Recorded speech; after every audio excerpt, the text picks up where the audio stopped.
A very special good evening to all of you my dear students. तो कैसे हो आप लोग, कैसे हो जल्दी बताइए। सभी लोग ठीक हो? पढ़ाई कैसी चल रही है जी आप लोगों की? पढ़ाई कैसी चल रही है आप सभी विद्यार्थियों की? चलिए बहुत अच्छी बात है।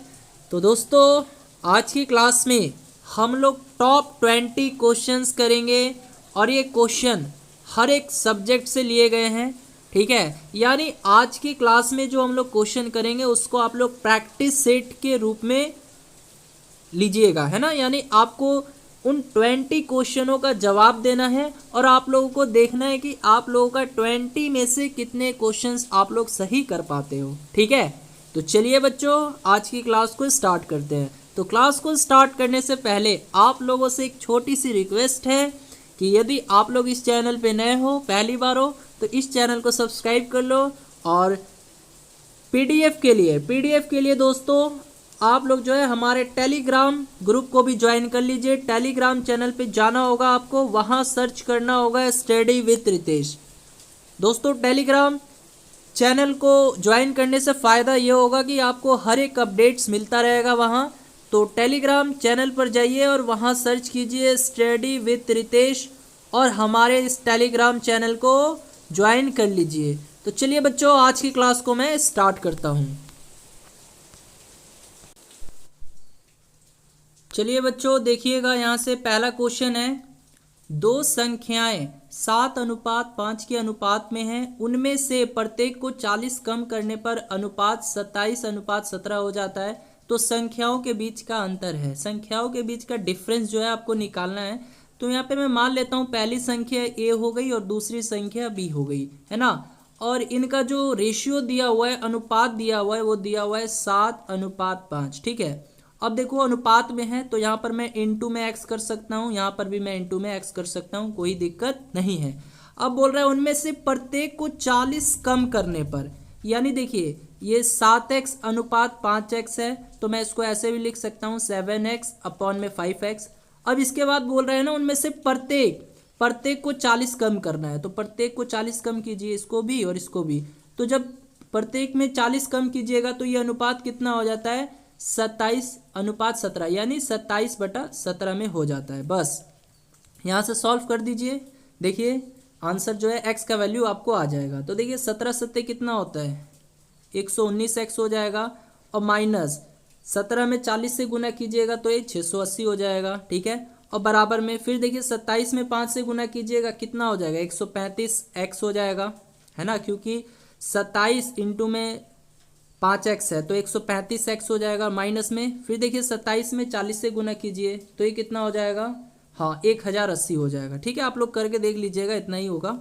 अब देखिए सॉल्व कीजिए यहाँ से, तो 135 में से आप लोग 119 को घटाइएगा तो कितना आएगा ये, तो 135 में 119 को घटाइएगा तो ये 16x आ जाएगा। इसी तरह से यदि आप लोग 1080 में ये 680 को घटाइएगा तो कितना आ जाएगा, ये 400 आ जाएगा, ठीक है। तो देखिए तो यहाँ से x का वैल्यू आपको मिल जाएगा। तो देखिए कैसे काटिएगा, इसको काटिए, x बराबर ये क्या लिख सकते हो आप लोग, 400/16, ठीक है। तो 16 दूनी 32, ठीक है, और फिर 8, 16×25 80, यानी आपको x बराबर कितना मिला, 25 मिला। अब आपको बताना क्या है, संख्याओं के बीच का अंतर। तो देखिए पहली संख्या क्या थी 7x, दूसरी संख्या क्या थी 5x, है ना। तो यहाँ से देखिए पहली संख्या 7x का वैल्यू कितना आया, 25 आया है, और फिर माइनस में कर देना है क्योंकि अंतर पूछा है ना। और दूसरी संख्या क्या है 5x है, तो 5 और x का वैल्यू कितना है 25 आया, तो गुना में 25 कर देना है ना। तो बस बना दीजिए, हो जाएगा, बन जाएगा। देखिए 25 सत्ते कितना होता है बताइए, 25 सत्ते कितना होता है, देखिए 7×5 = 35, और फिर 7×5 = 35 हो गया, 7 दूनी 14, 3 17, तो 175 होता है ना। 175 माइनस 25×5 100 कितना होता है, 25 होता है। तो देखिए 175 में से 125 को घटाइएगा तो कितना आएगा, 50। तो आपका आंसर फाइनली क्या आ जाएगा, 50 आ जाएगा। यानी ऑप्शन डी जो है आपके इस क्वेश्चन का राइट आंसर हो जाएगा। समझ में आया आप सभी को? देखिए ऐसा क्वेश्चंस पूछे जाते हैं और ये आपके प्रीवियस पेपर का ही क्वेश्चन है, ठीक है। तो चलिए बढ़ते हैं हम लोग नेक्स्ट क्वेश्चंस की तरफ। चलिए बच्चों, सेकंड नंबर क्वेश्चन है 0.5 मीटर पर सेकंड के वेग से गति करता हुआ 70 ग्राम का क्रिकेट गेंद एक खिलाड़ी द्वारा 0.5 सेकंड में रोक लिया गया, तो गेंद पर लगा बल निकालें। यानी गेंद पर कितना फोर्स लगा है ये आपको निकालना है। तो मेरे बच्चों, फोर्स बराबर क्या होता है? फोर्स बराबर क्या होता है? मास इंटू एक्सलरेशन होता है। बल बराबर द्रव्यमान गुने त्वरण होता है ना। तो अब देखिए, जो जो वैल्यू गिवन है उसको लिख लीजिए। तो यहाँ पर बोल रहा है 0.5 मीटर पर सेकेंड के वेग से गति करता हुआ, यानी जो बॉल है वो 0.5 मीटर पर सेकेंड के वेग से गति कर रहा है। यानी इनिशियल वेलोसिटी दे दिया कितना? 0.5 मीटर पर सेकेंड है ना। और उसके बाद उस बॉल का जो द्रव्यमान है बोल रहा है 70 ग्राम है, यानी 70 ग्राम का क्रिकेट गेंद है ना। तो मास जो है यहाँ से द्रव्यमान ये दे दिया है 70 ग्राम, लेकिन बच्चों ये चीज़ देखिए ग्राम में है, आपको इसको केजी में बदलना होगा, किलोग्राम में बदलना होगा। पूछिएगा क्यों? तो देखिए, फोर्स का एसआई यूनिट क्या होता है? न्यूटन होता है, या फिर आप लोग क्या कहते हो? केजी मीटर पर सेकेंड स्क्वायर होता है ना। तो देखिए ये चीज़ केजी में आता है ना। यानी फोर्स का जो एसआई यूनिट होता है न्यूटन बोलते हो, या फिर आप लोग केजी मीटर पर सेकेंड स्क्वायर भी बोलते हो। तो लेकिन यहाँ पे ग्राम में दिया हुआ है बच्चों, इसको किलोग्राम में बदलो। तो किलोग्राम में बदलने के लिए क्या करना होगा? ये 70 में 1000 से भाग दे देना होगा, है ना। तो ये चीज़ केजी में हो जाएगा। आया बात समझ में? तो 70 ग्राम का क्रिकेट गेंद एक खिलाड़ी द्वारा 0.5 सेकंड में रोक लिया गया। तो अब बताइए, रोका गया है तो यहाँ से फाइनल वेलोसिटी क्या हो गया होगा? उस बॉल का 0 हो गया होगा ना। अंतिम वेग 0 हो गया होगा। और कितना समय लगा? समय भी दे रखा है, बोल रहा है कि क्रिकेट गेंद जो है खिलाड़ी द्वारा 0.5 सेकंड में रोका गया है, यानी टाइम भी दे दिया है बच्चों कितना? 0.5 सेकंड। ठीक है। अब बोला है कि गेंद पर लगा बल निकालने के लिए बल। तो बल बराबर क्या होता है? फोर्स बराबर क्या होता है? Mass into acceleration. तो मास तो दिया हुआ है मेरे भाई, मास देखो दिया हुआ है, लेकिन ए नहीं ना दिया हुआ है, त्वरण नहीं दिया हुआ है। कैसे निकालिएगा? तो त्वरण निकाल सकते हो आप लोग, क्योंकि त्वरण एक्सलरेशन बराबर क्या होता है? v माइनस यू अपॉन में टी।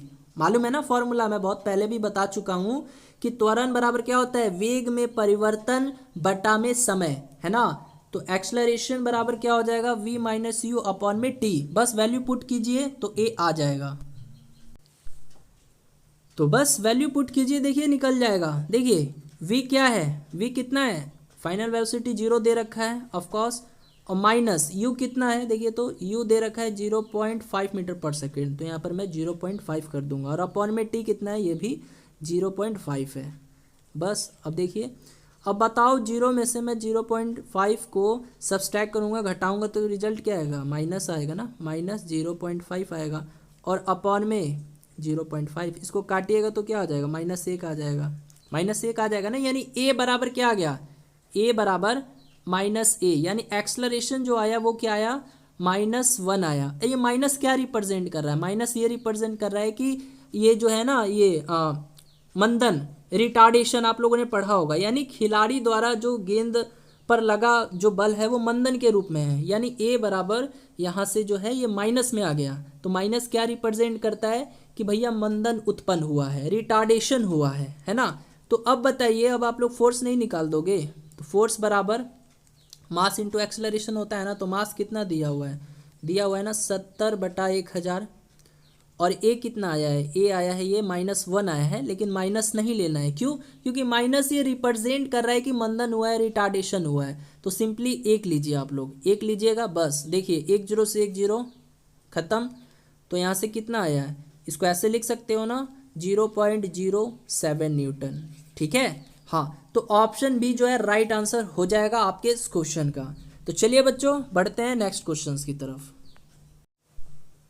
तो बच्चों अगला क्वेश्चन है, मनुष्य के शरीर में सबसे लंबी कोशिका होती है, कौन सी होती है? हाथ की कोशिका, मस्तिष्क की कोशिका, तंत्रिका कोशिका, या इनमें से कोई नहीं? जल्दी से बताइए, जल्दी से। वेरी गुड, शाबाश, जल्दी से आंसर दीजिए।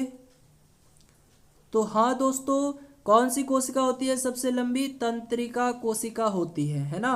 हाँ, तो मानव शरीर में सबसे लंबी या फिर सबसे बड़ी जो कोशिका होती है वो तंत्रिका कोशिका होती है, या इसको हम लोग न्यूरॉन भी कहते हैं, न्यूरॉन, याद रखना न्यूरॉन भी कहते हैं, और जो कि हमारे नर्वस सिस्टम में उपस्थित होती है। ठीक है, चलिए चलिए बढ़ते हैं नेक्स्ट क्वेश्चंस की तरफ।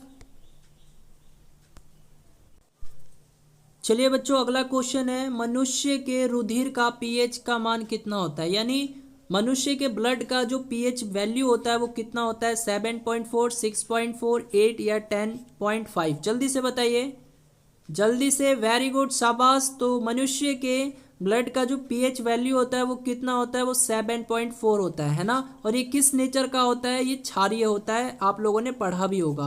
अब कभी कभी रुधिर यानी रक्त से संबंधित 2-3 प्रश्न पूछ लिए जाते हैं कि रक्त समूह की खोज किसने की। एक क्वेश्चन ये पूछ लिया जाता है, पूछा गया है, और दूसरा क्वेश्चन ये पूछ लेता है कि रक्त परिसंचरण यानी ब्लड सर्कुलेशन की खोज किसने की। जल्दी से बता दीजिए इन दोनों क्वेश्चनों का आंसर। तो रक्त समूह की खोज किसने की, कार्ल लैंडस्टीनर। ठीक है, कार्ल लैंडस्टीनर ने की थी, याद रखना है। ठीक है, एक मिनट यहाँ पे लिख देता हूँ मैं, कार्ल लैंडस्टीनर। ठीक है, हाँ, तो ये याद रखना है। और रक्त परिसंचरण के बारे में पूछेगा, ब्लड सर्कुलेशन के बारे में, तो ये किसने किया था, विलियम हार्वे जी ने किया था, विलियम हार्वे जी ने किया था। ठीक है, हाँ। और कभी कभी ये भी पूछ लेता है, सर्वदाता यानी यूनिवर्सल डोनर, सर्वदाता रक्त समूह किसको कहा जाता है, सर्वदाता रक्त समूह किसको कहा जाता है, किसको कहा जाता है, सर्वदाता रक्त समूह किस ब्लड ग्रुप को कहा जाता है जी। तो very good, universal blood donor किसको कहा जाता है, यूनिवर्सल ब्लड डोनर किसको कहा जाता है, ओ को कहा जाता है। और सर्वग्राही, सर्वग्राही रक्त समूह किस ब्लड ग्रुप को कहा जाता है, सर्वग्राही रक्त समूह, सर्वग्राही रक्त समूह ये किस ब्लड ग्रुप को कहा जाता है, ये ए बी को कहा जाता है, ए बी को, है ना, है ना, यूनिवर्सल एक्सेप्टर। ठीक है, हाँ, समझ में आ रहा है। चलिए बढ़ते हैं नेक्स्ट क्वेश्चंस की तरफ। अब बच्चों कभी कभी ये भी पूछ लेता है आपके एग्जाम में कि सर्वदाता रक्त समूह किस ब्लड ग्रुप को कहा जाता है, सर्वदाता रक्त समूह यूनिवर्सल ब्लड डोनर किस ग्रुप को कहा जाता है, सर्वदाता रक्त समूह यानी यूनिवर्सल ब्लड डोनर, ये किसको कहा जाता है, तो वेरी गुड, किसको कहा जाता है, ओ ब्लड ग्रुप को कहा जाता है। ठीक है, या फिर पूछ लेता है सर्वग्राही, सर्वग्राही रक्त समूह ये किस ब्लड ग्रुप को कहा जाता है, यूनिवर्सल एक्सेप्टर, यूनिवर्सल एक्सेप्टर किस ब्लड ग्रुप को कहा जाता है, तो बच्चों ये कहा जाता है ए बी को कहा जाता है। याद रखना, ये क्वेश्चंस पूछ लिए जाते हैं। ठीक है, चलिए बढ़ते हैं नेक्स्ट क्वेश्चंस की तरफ।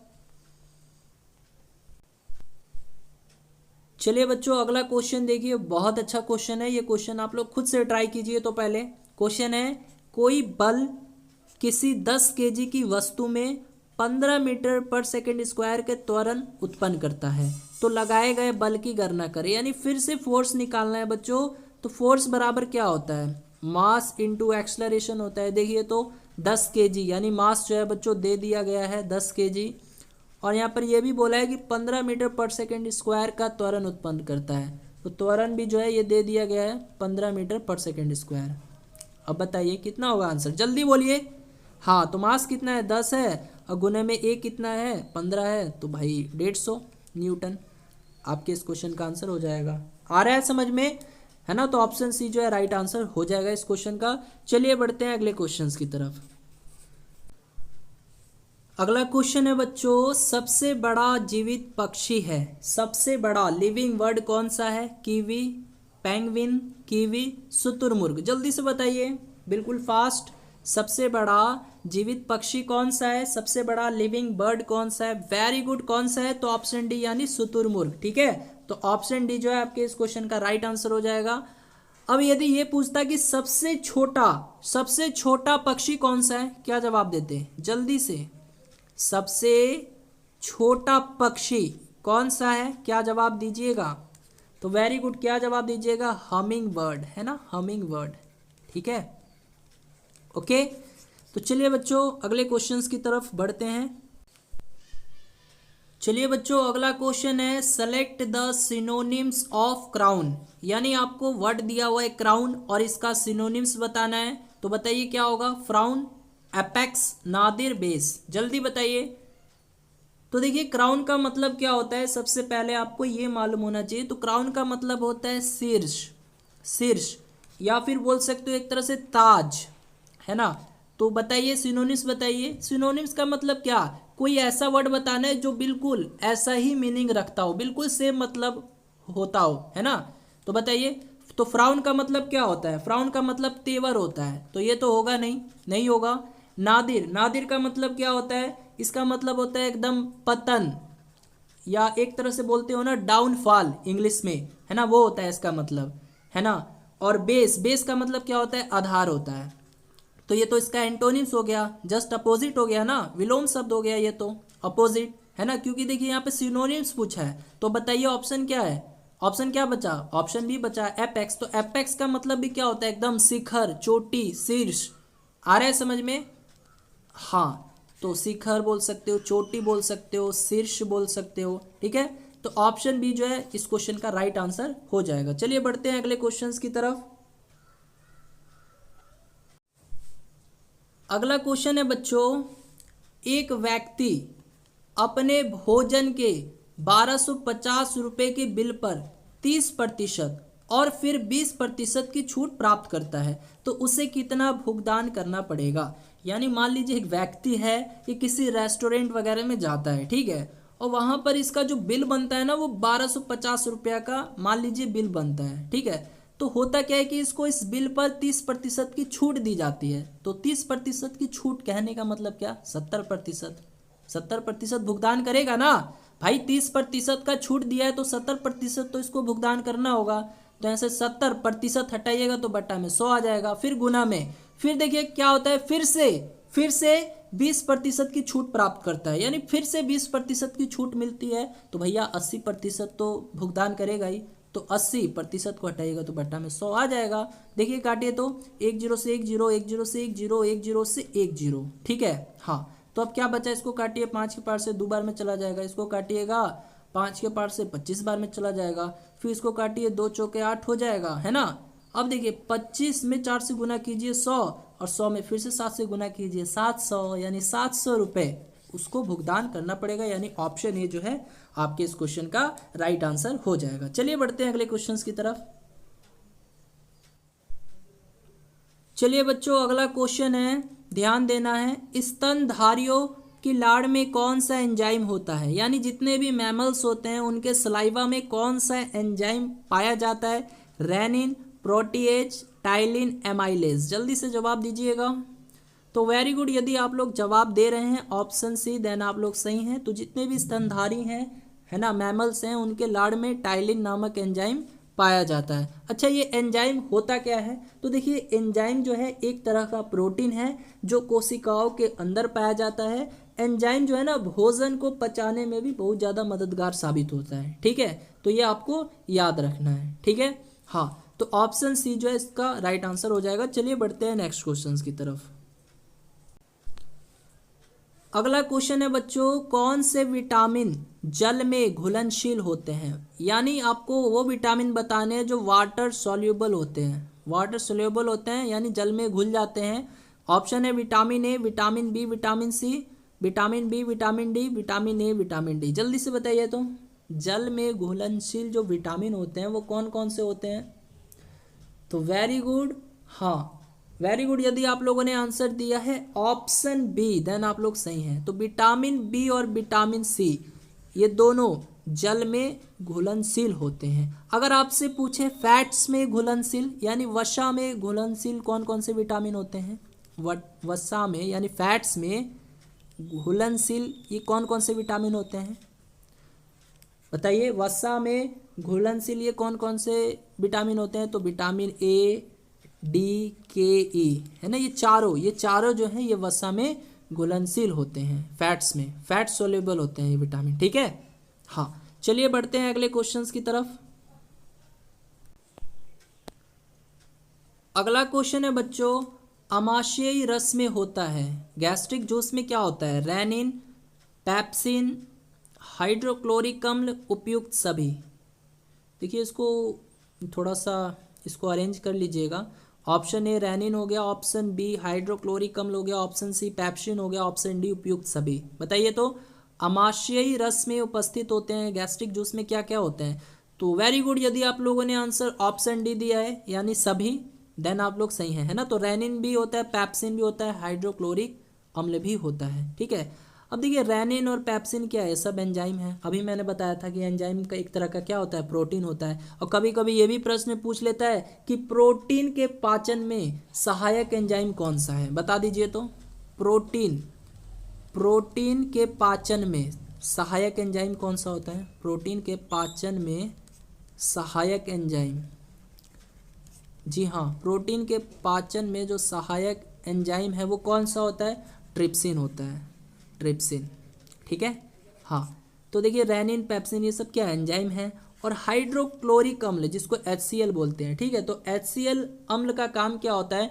तो ये स्टोमक में पाए जाने वाले जितने भी एंजाइम्स हैं उन सबको क्या करता है? एक्टिवेट करता है, ठीक है। हाँ, तो ये क्वेश्चन आपको याद कर लेने हैं। चलिए बढ़ते हैं अगले क्वेश्चंस की तरफ। अगला क्वेश्चन है बच्चों, विटामिन के क्या कार्य करता है?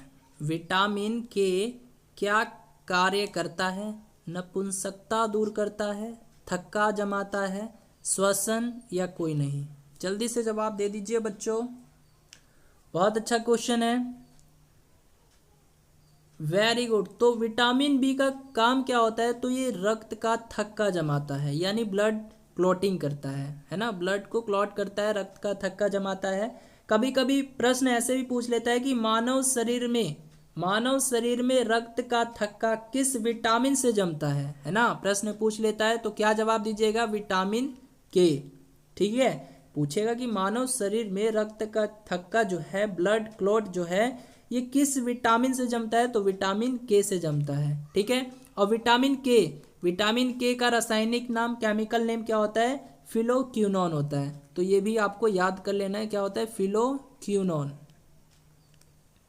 ठीक है। यहां पर लिख देता हूं, फिलोक्विनोन विटामिन के का रासायनिक नाम होता है, ओके। चलिए बढ़ते हैं नेक्स्ट क्वेश्चंस की तरफ। अगला क्वेश्चन है बच्चों, मनुष्य के रुधिर में शर्करा की मात्रा सर्वाधिक कब होती है? भोजन के तुरंत बाद, सोकर उठने के बाद, या अधिक श्रम करने के बाद, या सुबह में? जल्दी से बता दीजिए। मनुष्य के ब्लड में जो शर्करा है, सुक्रोज भी जिसे कहते हैं, उसकी मात्रा अधिक कब हो जाती है? हाँ, कब हो जाती है? तो ये बच्चों भोजन के तुरंत बाद, है ना। Very good. यदि आप लोग आंसर ऑप्शन ए दे रहे हैं देन आप लोग का आंसर सही है। तो option A is the correct answer, ठीक है। चलिए बढ़ते हैं अगले क्वेश्चंस की तरफ। अगला क्वेश्चन है बच्चों, किसकी तरंग दैर्घ्य सबसे लंबी है? किसकी वेवलेंथ, तरंग दैर्घ्य को इंग्लिश में क्या बोलते हैं? वेवलेंथ बोलते हैं। तो जल्दी से बता दीजिए किसकी वेवलेंथ सबसे लंबी है? एक्स किरणें, माइको तरंगे, या रेडियो तरंगे? जल्दी से जवाब दीजिए बच्चों, जल्दी से हर एक स्टूडेंट जवाब देंगे। हाँ जी, तो वेरी गुड। यदि आप लोगों ने आंसर ऑप्शन डी दिया है देन आप लोग सही हैं, है ना। तो रेडियो तरंगों की लंबाई सबसे अधिक होती है, तो ऑप्शन डी जो है राइट आंसर हो जाएगा। अब देखिए कभी कभी प्रश्न पूछ लेता है वेवलेंथ से, तरंग दैर्घ्य से, कि किस रंग की तरंग दैर्घ्य सबसे अधिक होती है? किस रंग की, बताइए तो, किस रंग की तरंग दैर्घ्य यानी वेवलेंथ सबसे अधिक होती है? किस रंग की तरंग दैर्घ्य वेवलेंथ सबसे अधिक होती है?